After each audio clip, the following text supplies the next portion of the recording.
Welcome to Come to the Brink. I'm Zoe Flowers, and this is a space for those of us navigating profound life changes like loss, trauma, caregiving, and transformation. It's about what happens when everything you thought was solid crumbles beneath you and you're forced to rebuild.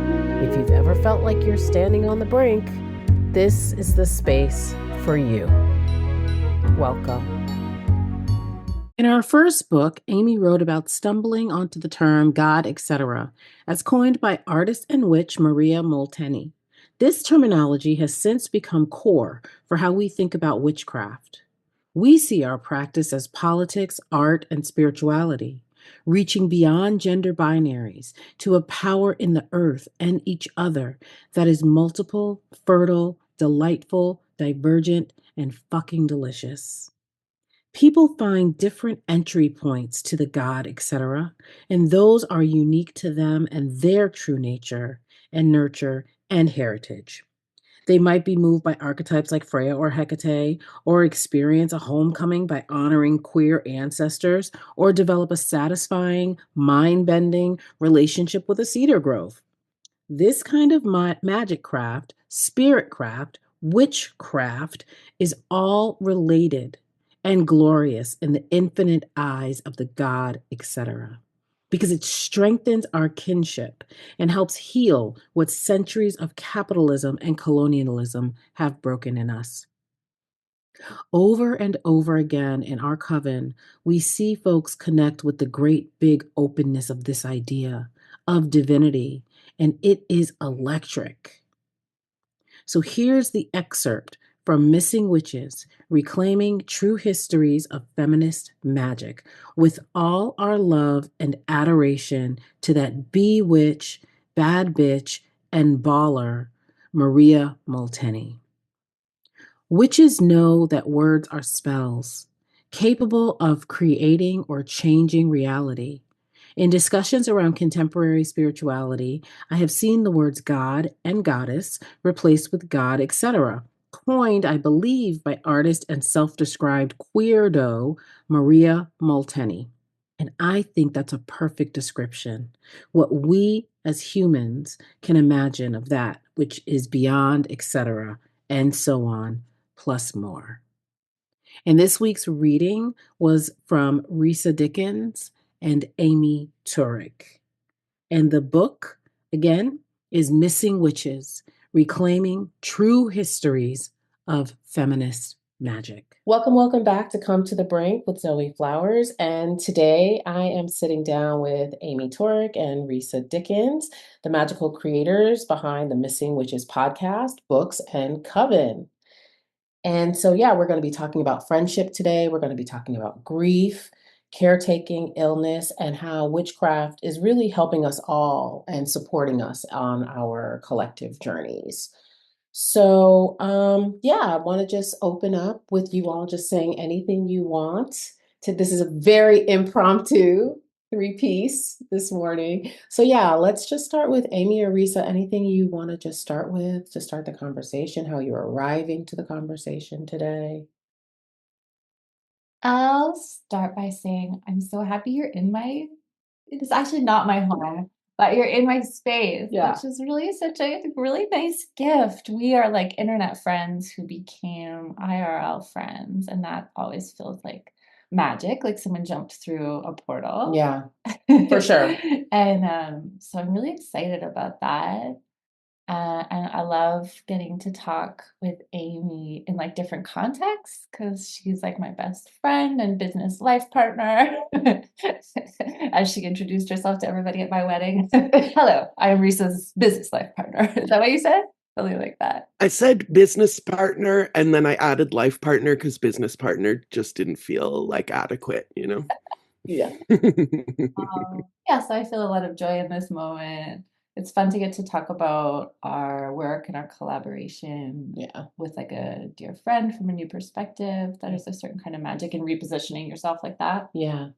And as someone who's like in active cancer treatment, it's interesting to think about care and grief. Yeah. So I'm It's not a fun topic, but Yeah, it's like yeah, it's yeah. nice to walk into that container together. So Yeah. And so just for you all who are not in the rooms with us, so Risa and I are in one place and Amy is joining from her home. So the two of us are in one room and Amy's on the Zoom. So we are looking at each other, looking at Amy, looking at Amy, looking at each other. So this is just a very interesting convergence this morning. So yeah, Amy, what about you? How are you arriving? Look at me. Um, I'm Amy. I'm arriving as I always do with a humble gratitude for the sun and the air and the earth beneath my feet. I guess what I want people to know about me is that like I'm a punk from way back, and there's so much overlap between that kind of punk ethos and that witch ethos. Yeah. So for me, it was like a very natural way. I mean, Risa, you and I have talked about this before. Like, I don't remember a time in my life where I didn't think of myself as a witch, you know? And there are many reasons for that, but a lot of it comes down to just seeing the world differently and recognizing that what I had been told by society, by patriarchy, and that kind of hegemony, um, just isn't true. That you can live your life any way that you want to. Um, you have to deal with the consequences of your choices, always, obviously, but that the laws of man are not the laws of physics, I guess. Which is to say, like, people say, oh, I can't do that, or you can't do that, but you can, can I like cut my hair and dye it a funny color? Oh, I can't do that. Well, of course you can. Can I jump up and flap my arms and fly? Like, no, there are laws, and then there are laws, and recognizing the difference between those laws is like a major foundation builder for me in my entire life. Yeah. So I'm curious about you saying you always identified as a witch. So what was sort of young Amy like in that way that knew that you were sort of plugged into something different? I mean, I've said this so many times, but I grew up in the 80s, and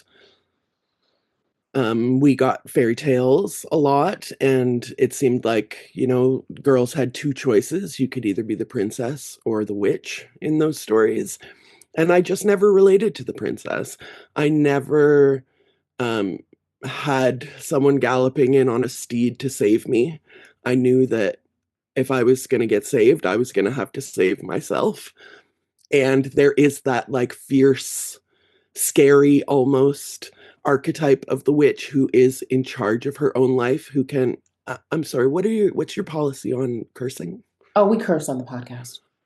As in, So a person who does their own thing, and if you fuck with her, then she's going to do something about it, and she knows that she's not only in charge of her life, but she understands how to work with nature. She understands her own boundaries. She lives alone in the woods, all of these things that I mean, I don't live alone. I have a dog and a spouse, but um just that kind of like fierce, independent, nature loving, DIY punk rock ethos of not be waiting around to be saved by a handsome prince, but to take your life into your own hands. yeah, Ashay. That makes me think of the recent post that you all did on the podcast about being the most dangerous person on the street. Hmm. And so now when I'm walking down the street and I'm feeling a little nervous coming home late at night, I'm like, I'm the most dangerous person on this street. I mean, Yeah. you know, Yeah, and I was fucking scary when I was a teenager, like deliberately. The look was repulsive as opposed to attractive. mm, I wasn't looking to be attractive. I was looking to be a force of mm, nature. And so that's how I adorned myself. That was the armor that I put on, was like a crazy outfit and crazy makeup and crazy hair. Like, don't mess with me. I'm crazy. yeah. Risa, what about you? What was your sort of entry into this? Were you always a witch or?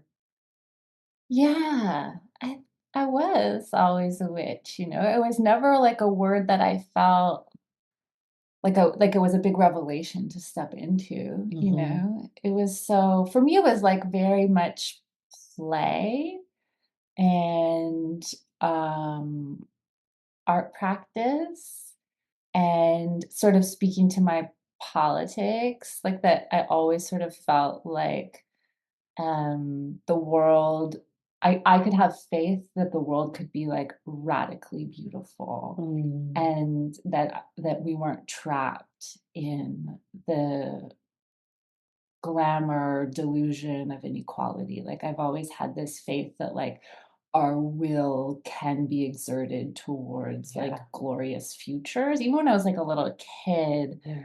and I was like scared or heartbroken by the world, I really felt I always felt like I could talk to the wind, and that she would come, you know, like, and I Mhm. still feel like that, and I tell Mhm. my kid Mhm. that, you know? Mhm. Um, Yeah. and I really, you know, my parents are psychologists, my mom and stepdad, and my dad's a playwright.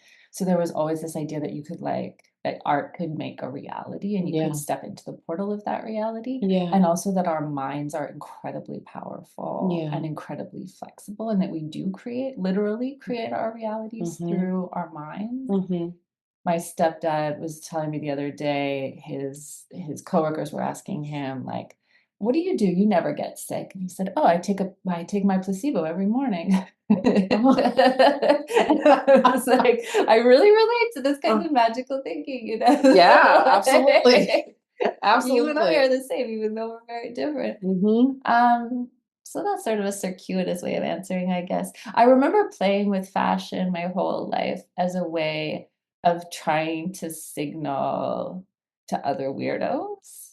Um, yeah, so I relate to what Amy said there about not trying to be attractive, although I did that too. Like I liked to be like sexy, powerful too Mhm. when I was a bit older. Yeah. But like I wore a lot of like weird hats, like a lot of elaborate top hats and bow Oh. ties and tailcoats and steel-toed boots, you know, like I was like a 13, like gender bending in really Wow. weird, traumatic ways. Yeah. And I think I always liked the idea, and that's part of what we started playing with when we started to create Missing Witches, was this idea that I could create a context, whether it was through producing an event or just like a gathering of friends or whatever, where I could like gently nudge into being that feeling that could emerge, where like things were sort of suddenly glimmery Mm. and possible and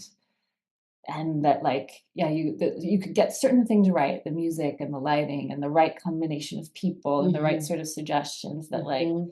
you could feel new possibilities emerge. Yeah. I think I've always been that kind of witch. Yeah, There I love that because I definitely am the same. I definitely have that same sort of orientation to life that I could do whatever. It was always possible for me. And it's interesting as you both are saying this because we don't always look at the witch that way. When we look at the way that witches are portrayed in the media, they're not really portrayed the way we're talking. So, do you all feel like you're on a reclamation journey of the idea of witches through the podcast, through the books, through the coven? What do you think about that sort of? um, I don't know if we need to reclaim because we have always had it. Yeah. Um, but I think that there's definitely an aspect of translation. Mm. Um, that what does this mean to you? Mhm. You know, having a lit degree is all about that kind of like, you know, here's a 3-line poem and write me 6 pages about it, what it means. And that's kind of what we do with the witch too. I mean, we are not only capable of the kind of world building that Risa was talking about, but we're like responsible for it too. We're Yeah. responsible for our own lives. And I think a lot of people just hand over the responsibility of their lives to like society and the rules of society, what their parents told them to do, what capitalism tells them is important, and don't make any of those choices for themselves. So again, for me, the word witch isn't like so much as a noun as it is like an adjective. maybe an adverb or a verb too. It's not about what we are so much as what we do, and again, the lens through which we see the world. I think a witch will look at something differently than someone who doesn't relate to that word will look at the same thing. Yeah.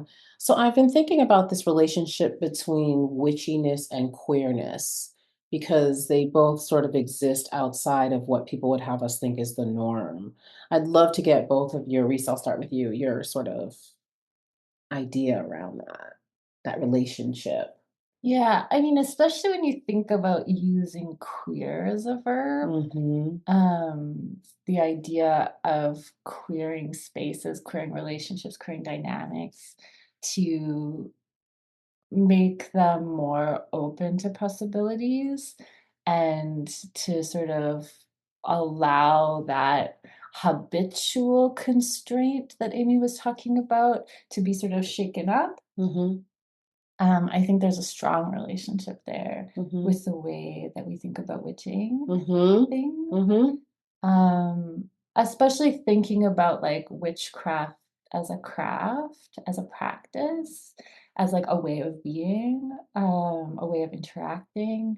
There's like a real strong relationship to that. And I think for me, like in terms of gender and like love possibilities, there's something there that's related to, like Yeah. witchcraft. I mean, people will claim it in whatever way they want, I guess. But for me, it's really like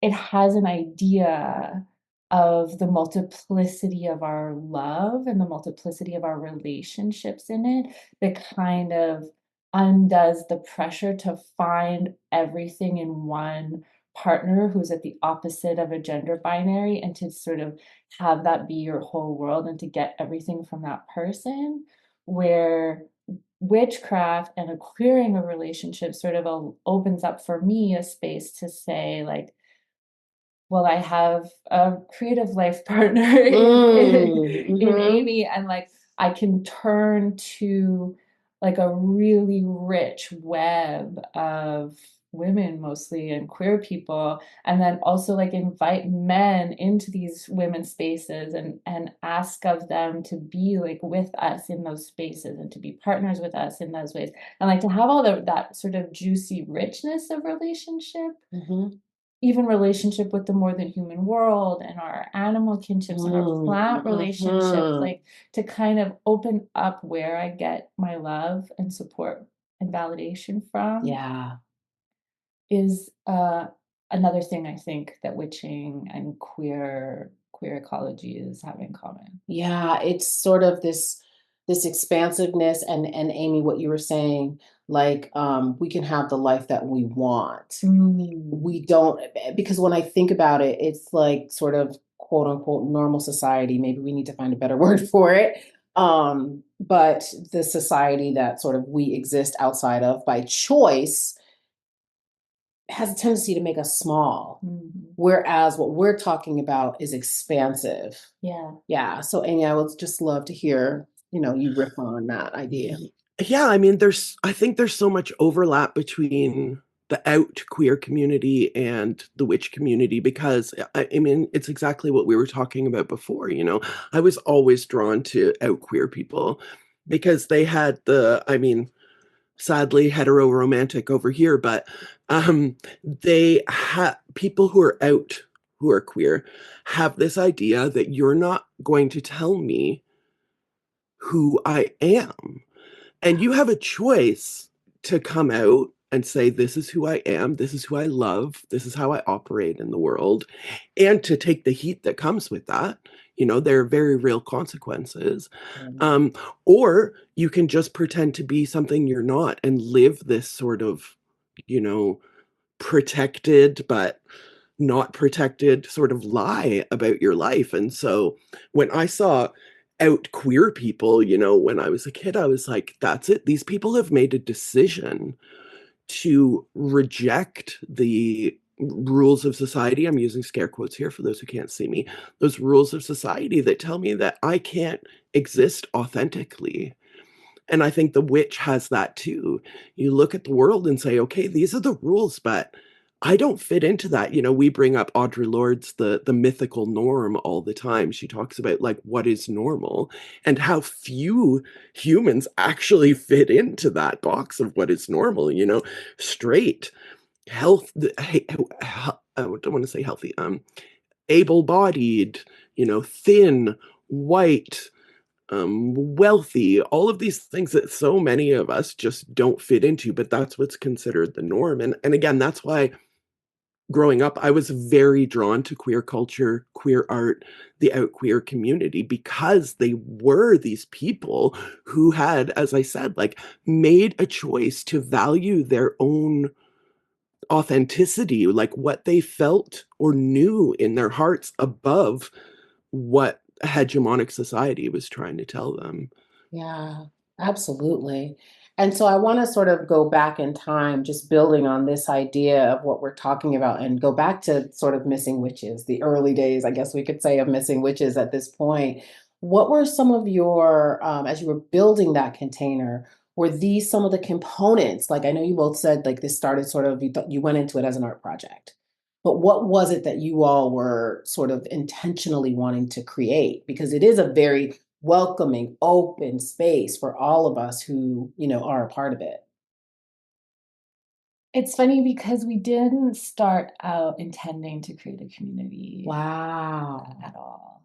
The initial project was like the 6-episode season, And that was it. and like it turned into 12 because Amy was going to add interviews, which right away started to build community. Okay. Right, going from scripted research based pieces to having the complementary episodes that are like our Witches Found series, that are interviews not just with witches but contemporary practitioners of all kinds of esoteric or traditional religions, or folk practices, or also academics, artists. And that was really like having those interviews really expanded for us and showed us what we were trying to do, right? So we were like, it's not just this, it's also that, like, I also want artists. We also need activists. We also need like queer performers who identify as creating their realities, their worlds. Like, it's also this, it's also this. And so that helped us to see what we were doing. It was partially like showing us what we were doing with who we were choosing to write histories of too. But in terms of like beginning to intentionally create community, there's definitely always been, in the way that we are friends and the way that we like try to include or invite other people into our witch practice. There's like some aspects to us that are really core, that are like, well, one we used to always say, this was just when we were practicing witches, we didn't have the podcast, but we would always say, the goddess forgives. This is like classic Amy. The goddess forgives, guys. Like, you don't have to get everything fucking right. You don't need to like buy a list of ingredients off some spell on the internet. Like, that's not how this works. That's not what this practice is. That's not what we're doing. That's not what we're interested in. So for us, it was like, really, it was an extension of how we already played together, playing music, talking, like riffing, being excited about things, watching each other collaborate with other people and being like, you deserve a really great collaborator. Like, you deserve to have people around you who show up all the way you show up. I remember watching Amy collaborate and being like, I want to collaborate with you and I want to show up all the way you show up. Like, because I could see sometimes she'd collaborate with people and be a bit like, oh, like, come on, like, can't we be on time? Can't we, like, if Amy's gonna do something, she's gonna do it. Yeah. She's gonna be all the way there. Yeah. So that was an element too, I think, of the kind of community we wanted to create. One that was like really like defying this expectation that you had to do XYZ in a certain way, and one that was really welcoming to our bodies and our failings and our failures, but one that was also like, but a little bit DIY and a little bit like, well, fucking build it. Like, let's fucking do it. Yeah. What are you capable of? You're capable of everything. So let's not play halfway. Wow. Let's play. Let's play all the way, you know? Mm-hmm. I don't know. That's sort of a mishmash answer. Mm-hmm. Mm-hmm. So, some of the things we've talked about is sort of existing on the outside, I guess, but maybe we're really on the inside and they're on the outside because there's more of us than like them. But this thing about witchery and dealing in the unseen and thinking about this sort of grief conversation, I'm wondering if your practices have helped you deal with grief, like specifically you, Amy, with your caretaking of your dad. One of the things you said was that you don't talk about it because people feel uncomfortable. And so I'd love for you to talk about that, but also talk about like how your magical practice helped you move through that. Yeah, I guess, the difference between like um being a caregiver for a parent or an elder caregiver and like having a child is that like nobody thought my dad was cute. Nobody wanted to be around him because he was very difficult. And so again, it just came down to this idea of um, no one's coming to save you. You know, I might have saved him, but no one was coming to save me. Um, and I knew that, and I didn't talk about it, and I don't talk about it again because I think because he was so difficult when he died, people sort of treated it like I should be celebrating. Like it was such a relief that he was gone, and that's true, our doctor, our family doctor said to me, "It's okay to feel relieved." And that was so beautiful of her to say that. But I felt like everybody felt like that. I didn't get the kind of outpouring that a lot of people get when they lose their parents because he was so difficult.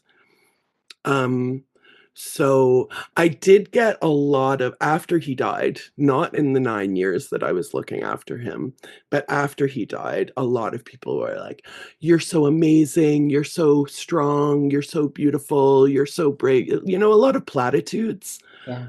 Um, "Oh, I couldn't have done that. Am I capable of that myself?" Making it about themselves, like as if I'm judging people for making decisions that are different than mine, and I'm not.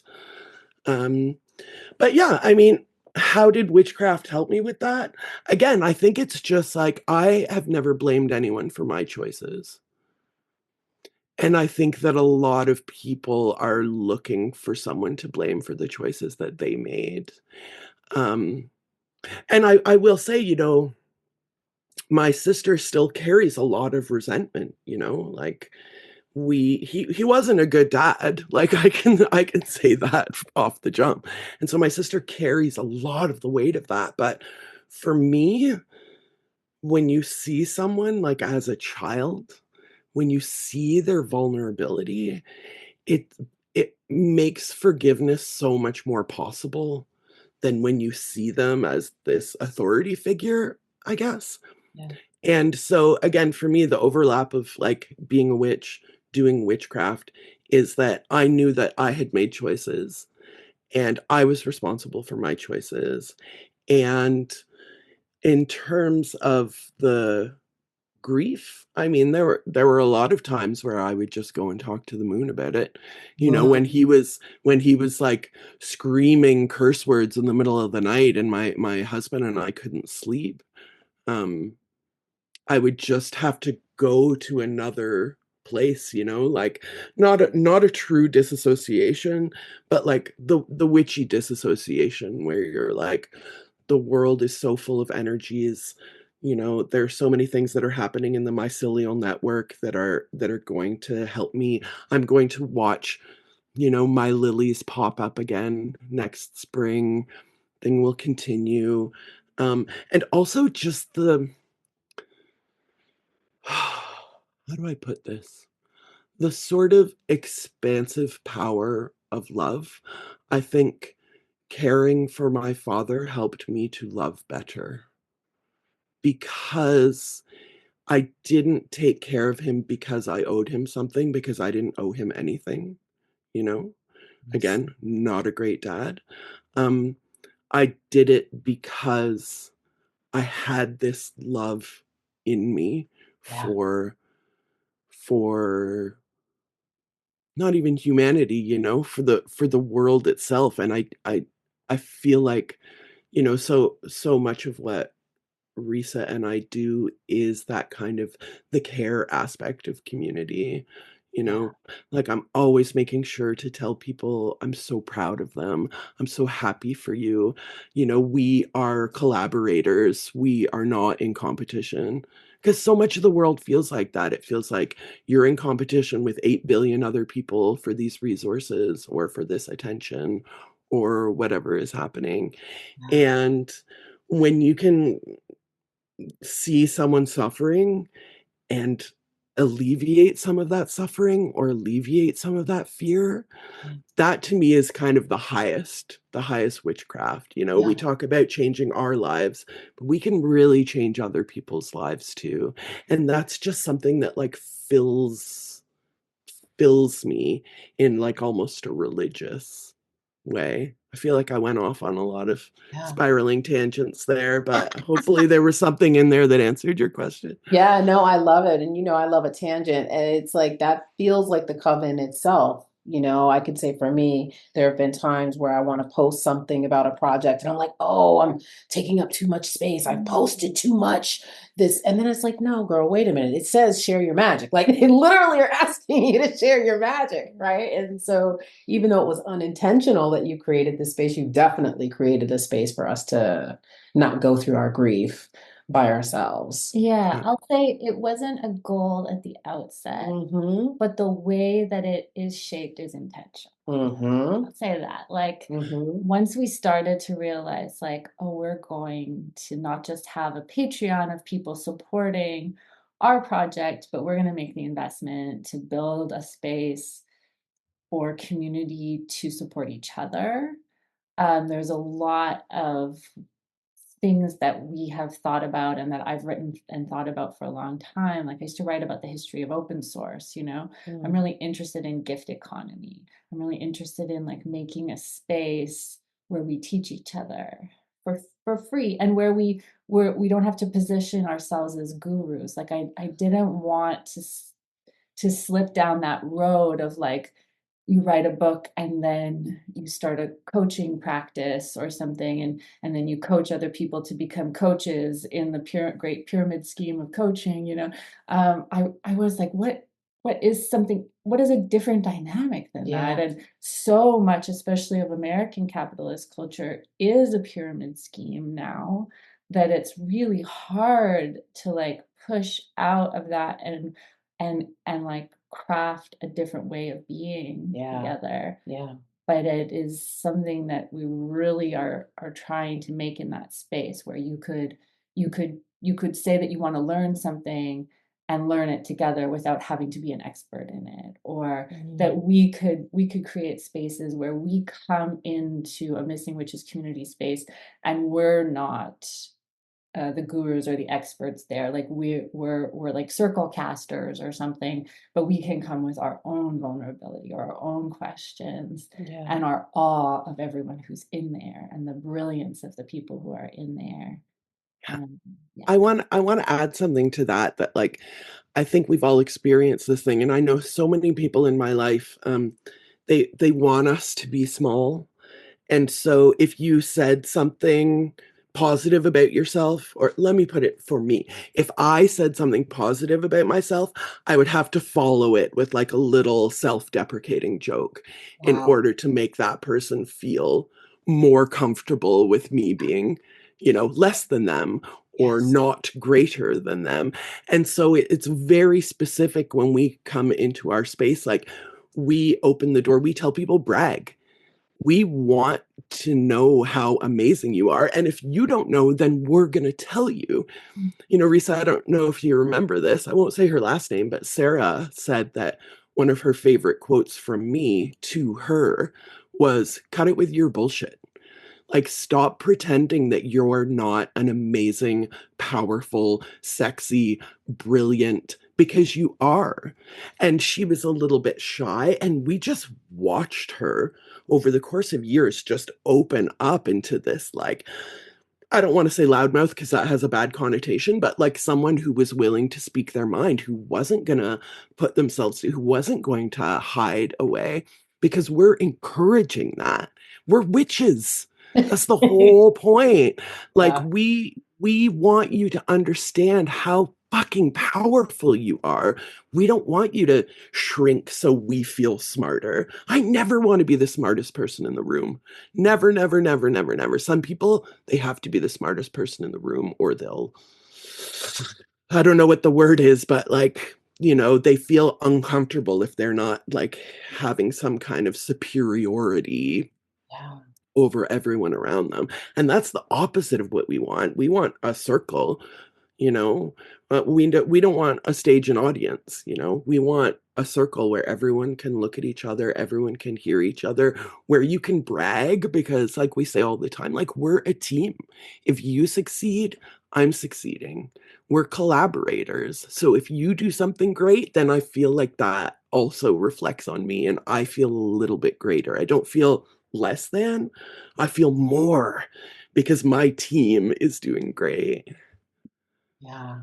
That's such a different, it's, I mean, it's just a completely different way to look at the way that so much of the world functions. And I wonder about this thing. I've been talking about this a lot on the podcast and in my private life too, about sort of what we give up to get there. Like, what parts of myself that I have to shed to get through my caregiving, right? And so I'm wondering, do you even feel like you had to give up any parts of yourself to like step into this missing witches role that you didn't know you were gonna like step into? I'd love to start there and then go a little bit deeper than that. Um, that question is really concrete for me these Mm, days, right? okay. Well, when I was laid off from a job I had had for 10 years after I started Missing Witches because of COVID. So I like had to shed this sort of corporate success that I had put on, you know, like I had a certain salary and like I worked in tech, travel for work. Yes. Oh, Yes. I Come was on. like, you know, I had Yes. all of that kind of social Yes. success. Yes. And that had to go. Mm. And it had to go in a certain way that like was really empowering and uplifting for myself as a witch, partially because it involved ego death. You know, like we have to go the whole wheel for our power. Like, and we have to do it over and over again. And we have to accept that we're going to do it over and over again. Mm.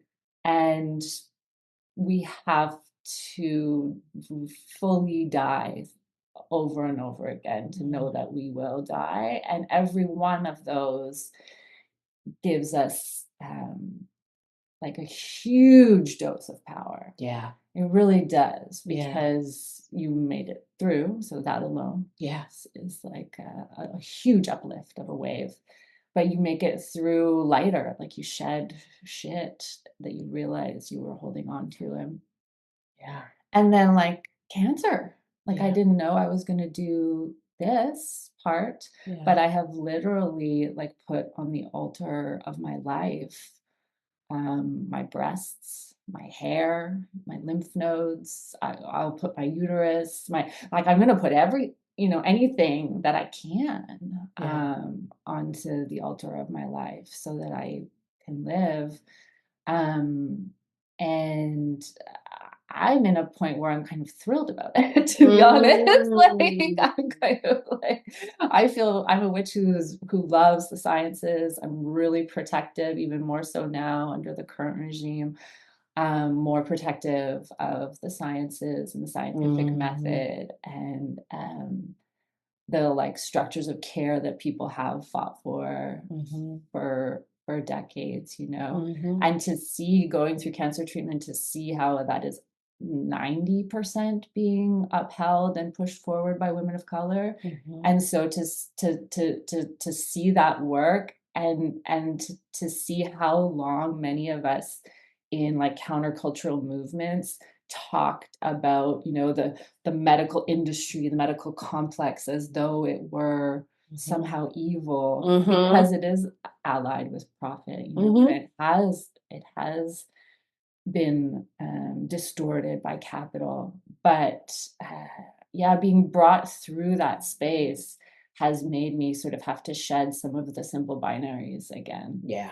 That we do, where For we're real. like, that's corporate, that's, and only natural is good, you know? And then Yeah. you're like, actually, like, Mm-hmm. all of this science, all of this research, all of these people who died in clinical trials trying to take the science one step forward Mm-hmm. further.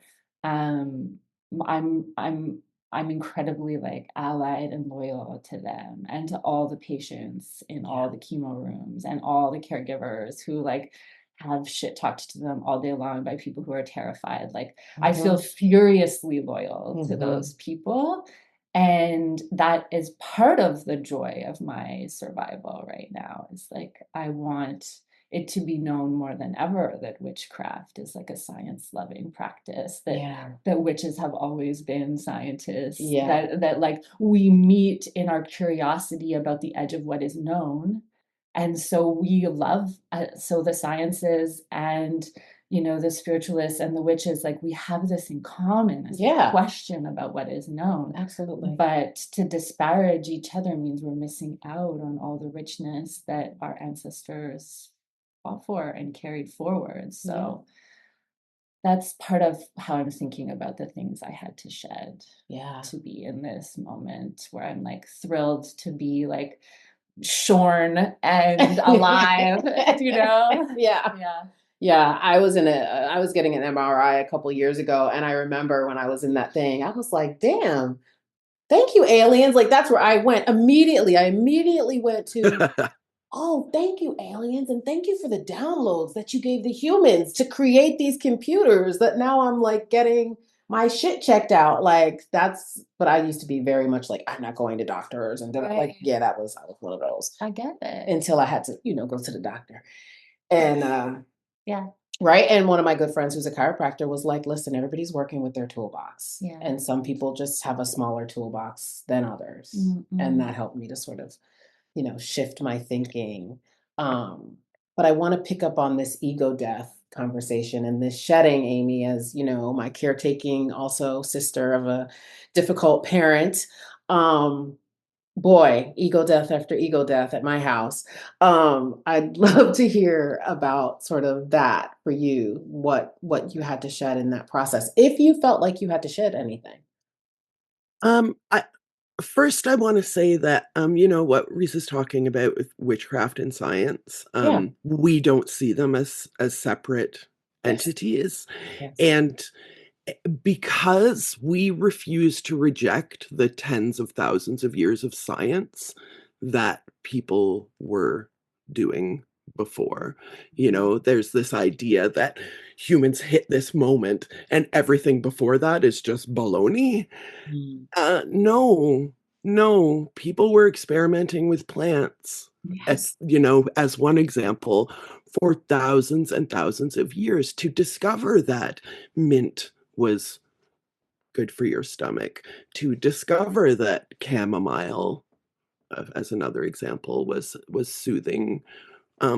So part of that for us is wholeheartedly rejoicing in science, but not just contemporary science, also recognizing the science that our ancestors upon ancestors upon ancestors have been doing for thousands and thousands and thousands of years.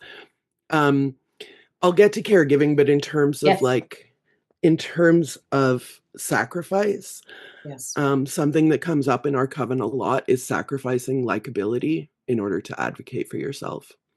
And I think that that is why a lot of people don't advocate for themselves, because they don't want to cause a problem. I want you to like me, so I'm not going to make a fuss. And I know, Risa, like in your cancer journey, there have been times where you had to say, no, wait a second. Can you check that again?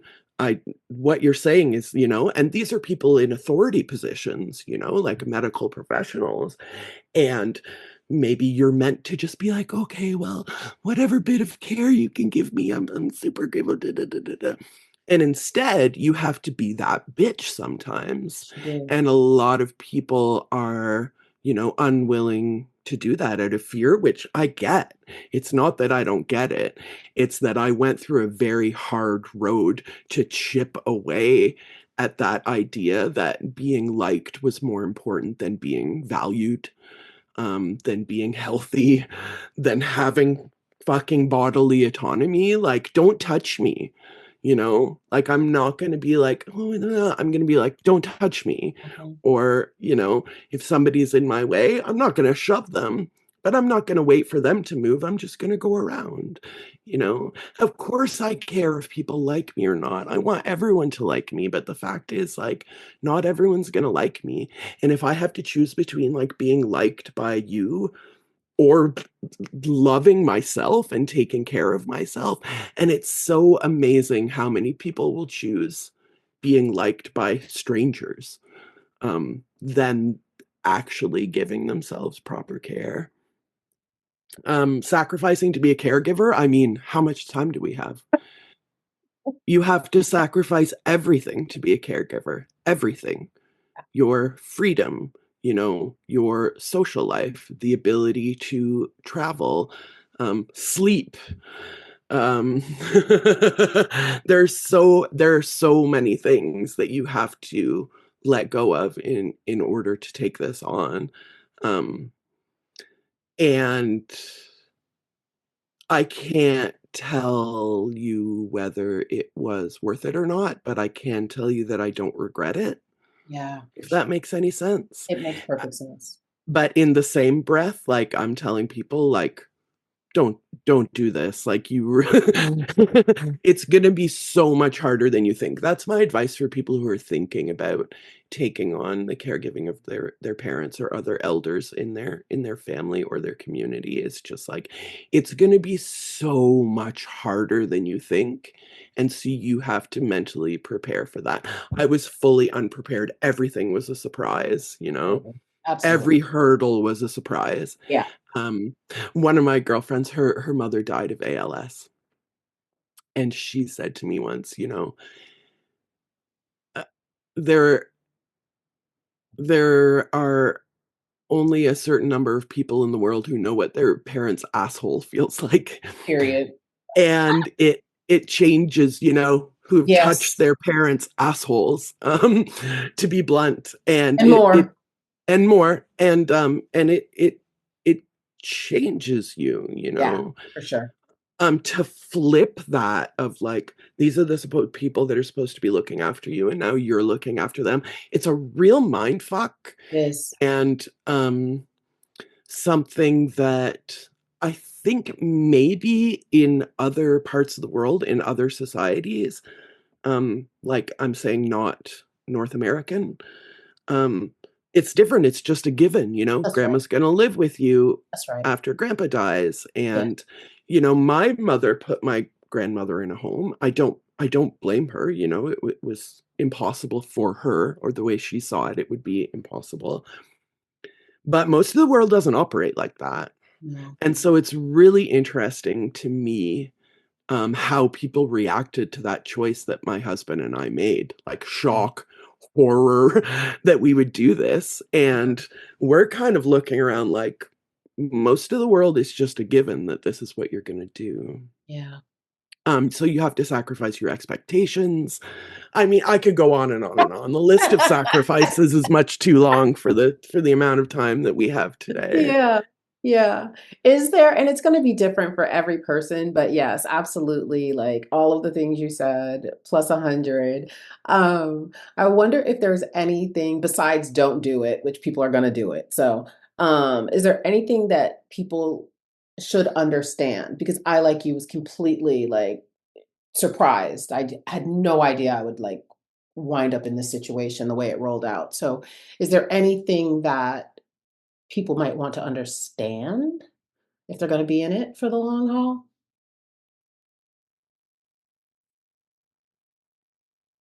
I don't know.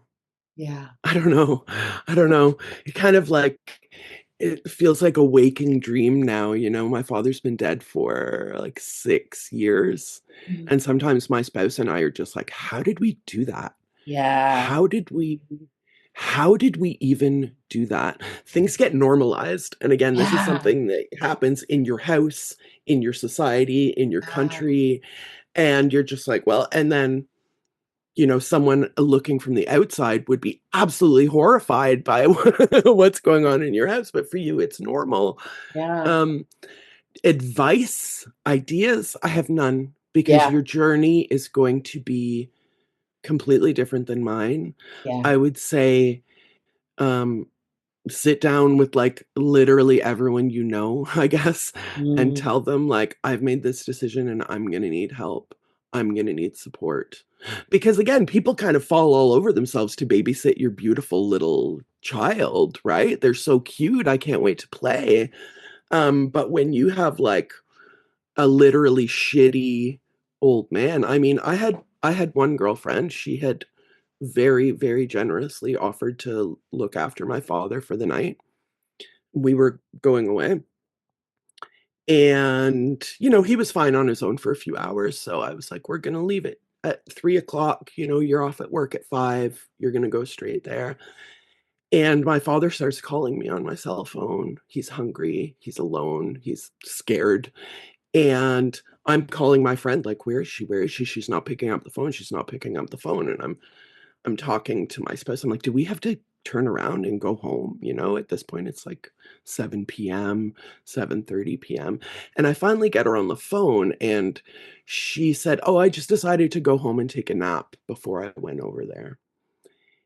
And if it had been a child as opposed to a childlike adult, I mean, Yeah. he wasn't capable of, making his own food, of like, that wouldn't have happened. That's right. So recognize that people aren't gonna wanna help you in the same way they're gonna wanna help you if you had a bouncing baby beauty, you know?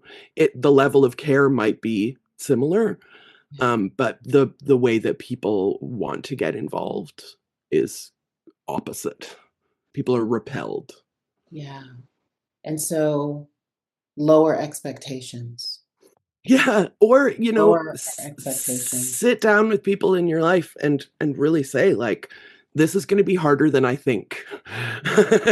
And I know that in ways that I haven't imagined yet. Everything I can imagine is all I can imagine. There are Yeah. a billion things out there that are outside of the realm of what I can imagine. Yeah. Um, so just talk to the people in your life, I would say. You Yeah. know, my parents were divorced, and so, my mother was just like, "Put him in a home, put him in a home, put him in a home." And now, of course, she's like, "Well, I'm gonna have to come and live with you." I'm like, "Ah, I see. What's good for the goose is not good for the gander, you Yeah. know?" Yeah. Mhm. Mhm. I think that when we're talking about sort of your experience with dementia, your experience with this cancer diagnosis and this journey that you're on, sort of coming to not quite the end, but there's some stuff, some pretty important things that are behind you.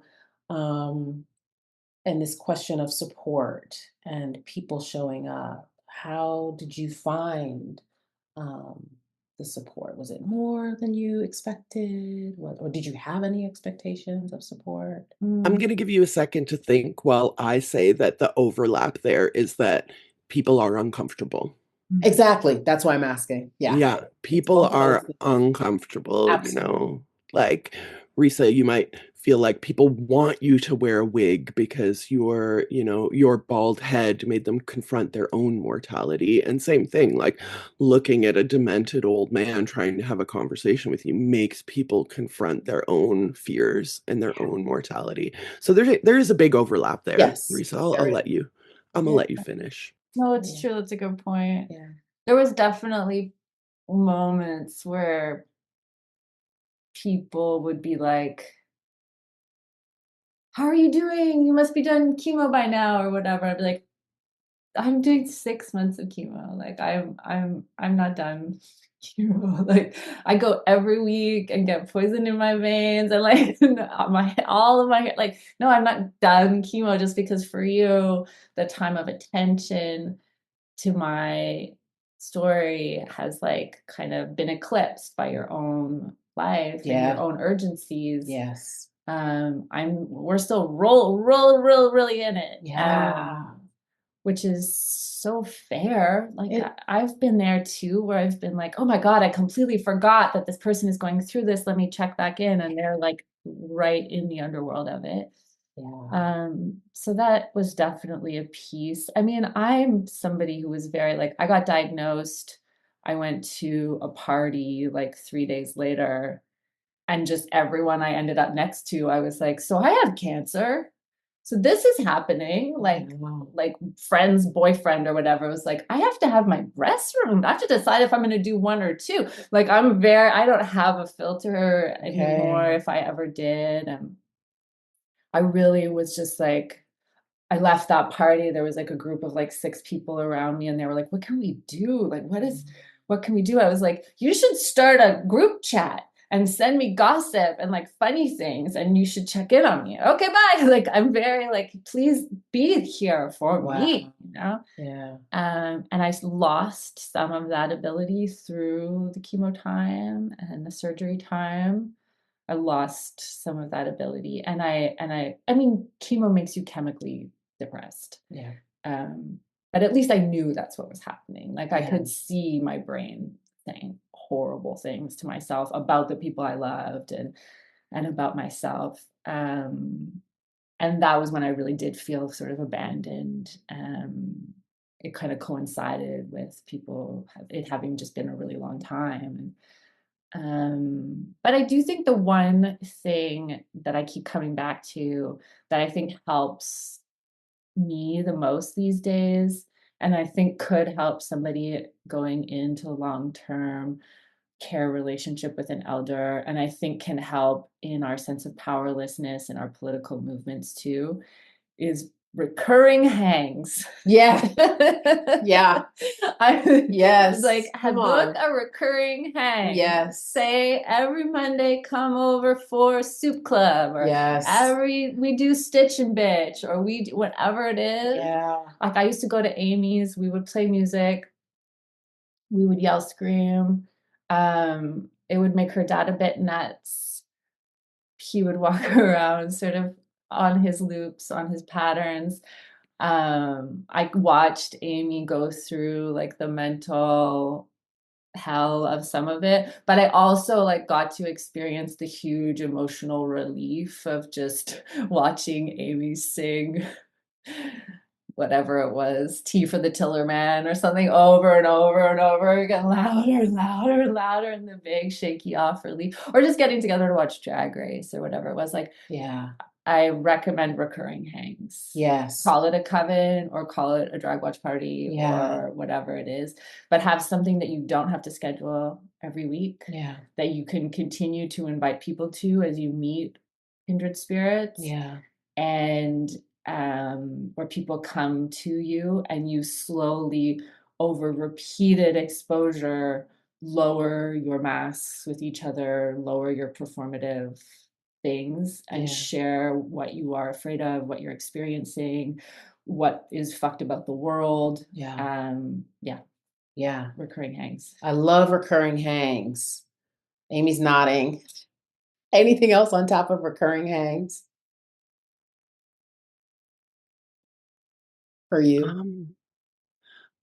I think again, like the kind of radical honesty that Risa was talking about, it kind of goes back to that like the likability thing that we were talking about before. Yeah. You know, to have the courage to say, this is what I need from you. Yeah. And not to like suffer in silence. Mhm. It is very tempting, and you know, I've written about this many times because it's more devastating to ask for help and not get it than it is to keep your mouth shut and do it by yourself. It's much easier That to is just, so true. yeah, right? And so to have the strength of vulnerability, to ask people to be gentle with you, to ask for help. I think you said right off the jump, Zoe, like, asking for help is difficult. Mhm. And sometimes it just feels like more shit you got to do. Like, I already have this overwhelm, and now I have to add this other overwhelming thing of asking for help. But Mhm. it really, I think you will often be surprised at the things that come out when you ask for them. And again, whether we're talking about just like our human relationships or whether we're talking about magic, Yeah. whether we're taking that vulnerability to our altar or Yeah. to our friend group, I Yeah. think is kind of the same thing. But if you have that, like, fuck, no one's gonna help me, I can't ask for help, then you can take that to your altar, take it to the moon, That was just take good. it to the dirt, and Yes. just like actually say out loud, like, I need help. I think Yes. that's where a lot of religion comes from. A It's like, lot of it. I need a non-human to ask Yeah. for help because I don't know where to turn. Yeah. And so for witches, that becomes easy because we can take a blade of grass and ask it to help us. We can, take a Mhm. clump of dirt in our hands and smell it and Mhm. feel that like relief going through our systems. But again, vulnerability, ask for help, altar, moon, friend group, family, have the strength of vulnerability to ask for help. Yeah, I love that. I love that. So true. And uh and don't be afraid of the answers that we get. Oh, Mhm. Yeah, hmm, that's a big thing, right? When you are I found that too. I had to be like, it's okay if no one shows, but Yeah. I have to ask anyway. Like with the recurring hang, the first time I invited people here for my recurring Tuesday salon in Montreal during radiation, nobody could come. Mhm. And or like, as event organizer, you have to deal with that all the time where Mhm. you're like, I got 6 people instead of 100 or whatever it is. And I just having to be really consciously at peace with, like, I'm supposed to be with who shows up is Yeah. something I tell myself a lot. Like, the people who are here, even if it's one person, is like all of the richness and brilliance of life just walked in the door with that Mm. one person. Mhm. Like Mhm. all of divinity, whatever it is, just walked in the door with that one Yeah. person. Like, Yeah. what a gift to get to be together, you Yeah. know? Yeah. I have to add that there was like this witch event in Montreal, and like, I don't know, Facebook, whatever, 25 people said they were coming, and when I showed up there were 3 of us. 3 people who showed up. And now maybe we're supposed to be disappointed. There were supposed to be 25 people here who said they were going to come. But I got very close to those 2 people who also showed up, and it became this, like, these were the people that I was meant to be with in that moment. So I could be disappointed. It wasn't even my event, but I could be disappointed, oh, not enough people came. But when it's the right people showing Yeah. up, and because the people who show up are the right people to show up. Yeah. So again, it's exactly what Risa was saying. Like, you invite the world and maybe only 2 people show up, but then maybe you can really build something super foundational with those Yeah. 2 people. Yeah. Or Absolutely. you get nobody and you're like, "Oh, fuck, I was exhausted. Mm. I Listen. I needed." Thank God nobody is Thank coming over So happy today. I nobody came. mean, I and love it when people cancel. oh my God. And I'm not encouraging my students to cancel on me, but it seems like almost every time I'm supposed to like meet with like a student, they'll be like, oh my God, I'm traveling this weekend, or oh my God, I'm not feeling so well. And the minute I get that, I'm like, oh my God, thank goodness, because I really just want to be on the couch watching TV right Yeah. now. Like, I really Yes. just want to be like eating tacos or having wine or, Ah, and yes, we can reschedule. yes, we Of can course we can reschedule. reschedule. Everything is fine. Everything is fine. And then like the next Tuesday, everybody came. And Yeah. suddenly I was like a fucking party and I was introducing people who were meant to meet each other, Yes. And yeah. So I think that goes back to the look for the medicine that's showing up, Yeah. like Yeah. what is here? We could spend our whole lives feeling like regretful or putting ourselves down for every happening. But Yeah. I'm a classic Pollyanna. Like I read those novels when I was little, and it was like seeing myself. Like I was like, yep, I get it, lady. Like exactly. Me too. Same. Everything is good. Like everything that happens, she's like, but we could think about it in the sense that because I had so many people in my life who were so full of regret. Yeah. And I felt the weight of that. Yes. And it's irritating as hell also just to be around people who are like, oh, I really wish I could have, I just feel so bad that, and you just feel that, you may not believe in like vibes or energy, but trust me, other people can feel that. That's right. And so I don't know. I just wanted to always be like, there's something, I'm a relentless optimist, like I just believe like, it's called cognitive ease, apparently. I interviewed a neuroscientist lately, and he said like, cognitive ease is a related concept where if we use divination, for example, to make a choice, we don't know that choice was better than another choice, and we'll never know because that's life. It's probabilities. We just make a gamble and we go. Yeah. But having something tell us to do it, and then either choosing that or noticing inside us that's like, oh, that's not right, and choosing something else, it gives us cognitive ease. And that in and of itself is a great mental gift, right? And I think for me, that's what being a Pollyanna is too. It's a real part of my magical practice, is I choose the path that gives me more ease. And so rather than seeing myself as surrounded by demons on a path of constant torment, or I want to choose to see that that there's always medicine, that there's always like a good idea somewhere that just stepped into the room if I'm like attentive, attuned. My spouse, sorry, but my spouse calls it my superpower, like my ability to have a good time in any situation, in any environment. Amy It is really is a relentlessly superpower. Yeah. Yeah. I mean, I'm just like, yeah, I'm relentlessly, because again, like, you're growing up, you're in an environment that you can't control. How can I make this okay for me? How can I make this okay for me? And so that just like transformed into this superpower where I don't know about everybody else, but I can have fun in any situation. I can't necessarily make it fun for you, but I'm having a great time. It's raining. Let's dance in the rain. Let's jump in the puddles. Like, and so for me, like that is a superpower that is been so beneficial in my life-saving superpower. Yeah, I adore this conversation. I adore this cognitive ease. Did I tell you about my fear walking across your lake? A little bit, but tell the listeners. Oh my goodness, listeners. So we had a magical weekend at Risa's house in February, so 2 months ago, which is wild. And so Risa says, do you want to go snowshoeing? I've never been snowshoeing. I said, sure. Snowshoeing, absolutely. Yeah, the other witches we're with are like hard pass. Right. And I had said I wasn't going to go out in the snow and play on the way there. And then I got there and I was like, yeah, I'm going to go. Snow up to my knees. Fine. I don't have snowshoes. I just got here. I don't have the appropriate clothes for anything. And so Zoe was like, yes, please. And then afterwards she was like, never snowshoed in my life. So put the snowshoes on and we go out onto the lake just behind her house. And we take like 3 steps. And Risa says, the water's above your head now.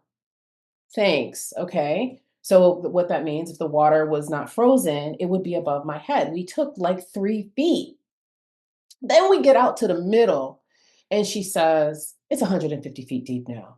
I'm like, oh my God, like I am out here. It is snowing. Like, oh my God. So then she says, let's go to the little hidey hole magical tree that's fallen, that's created like this little beautiful thing that we could actually get into. So she's walking ahead of me. I'm walking behind her. And I'm like, oh my God, what if this ice cracks? What if I fall through the ice? What if Risa falls through the ice? If I fall through the ice, Risa can't pull me out of the ice. What's going to happen? Right. But I keep going. And then I'm like, you know what? Risa said people race around the ice. She said people can drive on the ice. I trust Risa. I'm fine. Cognitive ease. Mm. And then I I was just, able to enjoy and Yeah. like crawl into the broken tree. Yeah. And then I was like, oh God, what if the tree breaks? What is it? No, this tree has been here for I don't know how long. Risa's children, or her husband and her child, they be in the tree. I'm fine in the tree. So here I am crawling into the tree. We're eating apples. Yeah. And it was a good time. And then Zoe said to me, I want to remember your exact phrasing because it was so beautiful. You said, what a beautiful childhood they're having, you and I. Yeah, because we had said that earlier. Mm. And I felt like that. I felt like we were little girls, like in this Yeah. little hidey hole, but I had to have that ease Yes. and that trust. That moment of choosing the beauty of it. And it was so beautiful. And the winds whipping in our faces. And I didn't want to scare you. Like I did feel like it's sort of important to know the true heft of what you're doing. Right. Like to really feel we're not on a path. No. Like we're in a deep relationship with water right now. Yes. We're walking on water. Yes. And it's like scary, but if you're gonna get the hit of fear and strength and power out of it, you have to know the real thing. Yes, and it Right. was real. But it was good. And walking back, it was like, and you had said it's going to be harder to come back than go, but it wasn't. No, the wind shifted. Yeah. Yeah. It was nice. And then we tobogganed and jumped off of the snow into a snow mound. Yeah, we jumped off like a 12-foot cliff into a pile of snow. And Amy was like, I've seen snow. I'm going to stay inside and be by myself. It's going to be real nice. I'm gonna stir this pot and ferment with my sweet self. Yeah. Yep. I just wanted to add a converse reality, which was Amy Miranda. I'm sure she would be fine with me saying this, but Okay. Amy Miranda's reaction, I said, you can walk right out to the middle of the lake. And she looked at me and she said, nice try. Like I was trying to trick her into like dying. And it's hard to trust people sometimes. It's hard to not be scared. And I get that too, I get that too. Yeah. But it was I will say I've seen snow, Risa, you know this, but that became kind of like a meme in my family because when my spouse and I were getting close to our wedding, and somebody asked my father, "Are you excited about Amy's wedding? His daughter is getting married." And he said, "Oh, I've been to lots of weddings." And it was like hilarious and heartbreaking at the same time, but that's just like something that we say like, oh, you want to go to the concert? And then we'll be like, well, I've been to lots of concerts. Do you want to go out in the snow? I've seen snow. Oh my gosh. Okay. This was so good. I love talking with you too. Same. Of course. Love hanging out with you. Thank you so much Yeah. for letting us be a part of this space. Oh my with your goodness. listeners. Yeah, this is so great. So I always like to ask, as we come to a close of this part of the conversation, what are you grieving and what are you grateful for? And either one of you can go first. I am grieving naivete. I am grieving a time where I I felt like people were good. If that makes sense. I am grieving you know, um m- being able to listen to my Buffy St. Marie records and my Kanye West records without a little bit of a bad taste in my mouth. Yeah, I'm grieving naivete. I feel like Yeah. I know too much. And I miss being able to go into the world with like a blissful ignorance. And I'm I'm grateful for everything else. I'm grateful for perennials. I'm grateful for plants that come back every year like beacons of hope after winter and being able to see myself in those little tiny green shoots that eventually will be daylilies, and they'll be strong and orange and tall. Um, yeah, I'm grieving naivete, and I'm grateful for pretty much everything else. I love it. Thank you. That's so well said. I feel like I'm going to say something quite similar in different words because that sums up so much, right? But um, I'll tell you this: my daughter was here. I'm staying apart from them for the days of the week. I'm doing radiation, and then we're together on the weekends. She's 6. The cancer journey is really hard for kids, but she's doing great. I was telling her I kind of really like my short hair. It's growing back a little bit. It's kind of very Sinead right now. It's kind of giving. And I was like, I might keep it. It's kind of cute. And she started to heartbreak sob, sob and sob and sob. And we realized after a little bit of talking, I was like, oh, do you want everything to go back to the way it was? And she said, yeah. And I think that's part of what we're grieving, that we never do go back to the way things were. And so, yeah, there's like, I'm not even sure I ever was that woman, but there was a woman that I imagined sometimes, and I can't go back to her. Yeah.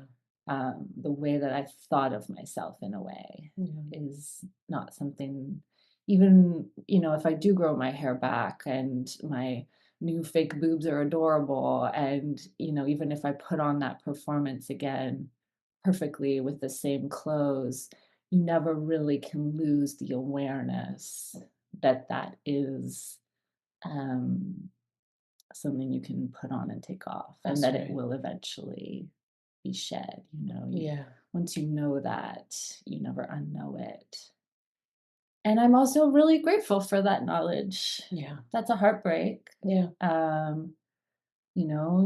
It's like youth and health and like Yeah. this sort of spinning beauty of something femme or whatever that was never totally me, but I know I won't have it again, even the delusion of it, even the glamour of it. And I'm really, really thankful for this body. Like, I'm really thankful to be alive, even in this like fucked up moment, fascism and climate crisis and all of it, like fucking all of it. I'm fucking alive. That's right. So That's right. Yay. That's right. No, literally. I know.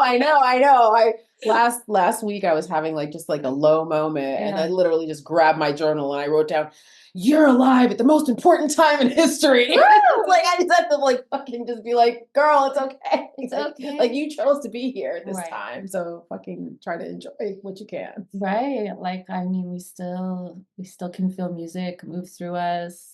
We still can feel the wind, Yeah. I am moved by the kindness and generosity of humans every day. They aren't all fucked, Yeah. Being in the healthcare system will remind you of that, because there are so many angels there. That's true. Yeah. All right, y'all. Thank you. How can people get a hold of you? How can they connect with you? How can they support the work? We I think I've done a pretty good job of centralizing everything at missingwitches.com. You can find our coven, information about our coven there. Check it out, see if it feels like a nice home for you.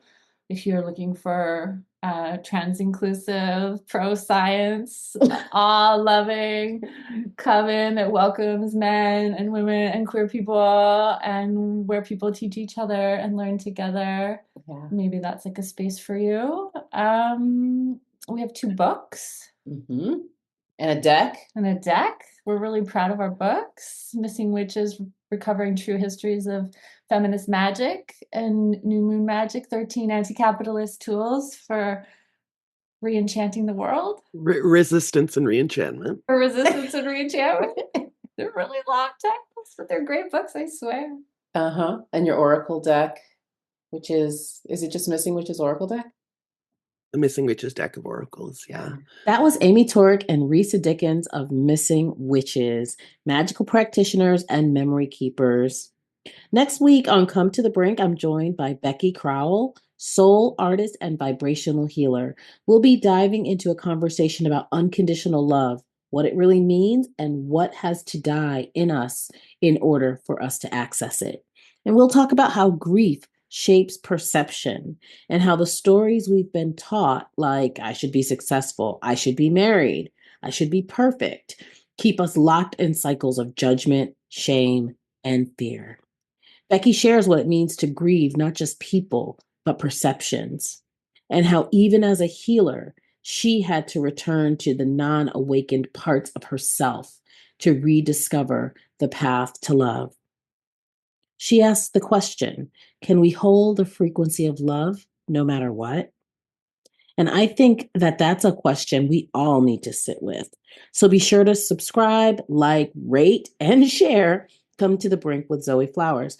New episodes drop every Tuesday, 7 a.m. Eastern Standard Time, with bonus episodes on some Fridays and Mondays.